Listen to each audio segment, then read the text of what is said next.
Let's forget about the what-ifs and the slim chances for just a second. Legacy is defined in the dictionary as something that has happened or come from someone in the past. So what is the legacy of Taylor Martinez? Will he be remembered as a lightning-fast quarterback forever etched in the Husker record books? Or will he be remembered as a player with 43 career starts, 0 bowl victories, a player that perhaps never reached his potential?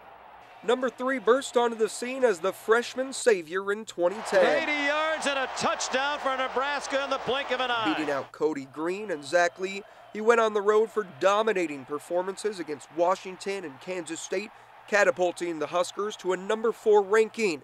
ESPN Sports Science even broke down Martinez's speed. He accelerates to almost 75% of his top speed in just 3 steps.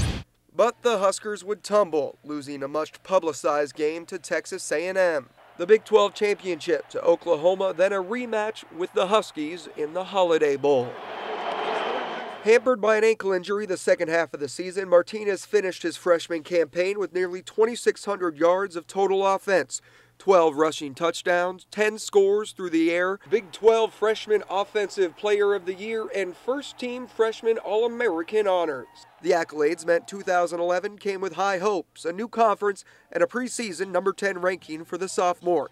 He accounted for 3 touchdowns in an incredible comeback victory against Ohio State.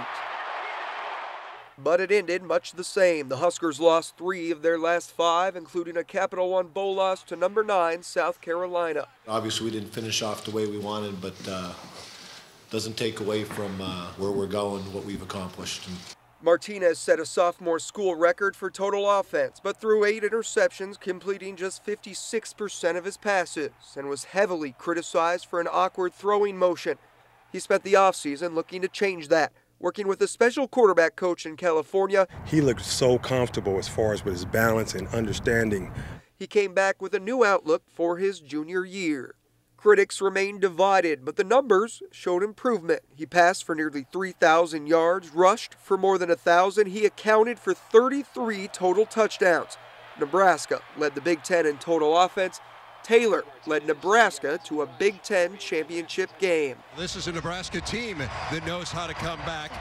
Maybe the highlight of his career in a blowout loss to Wisconsin. Taylor Martinez, what a run!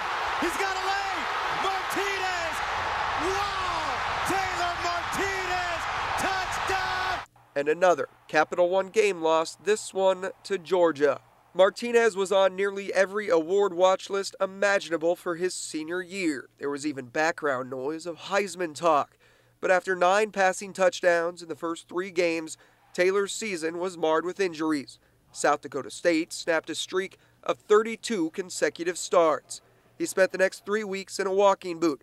Initially thought to be turf toe, it turned out to be something much more significant. It's been tough on the kid, and I don't know if the chances are real good.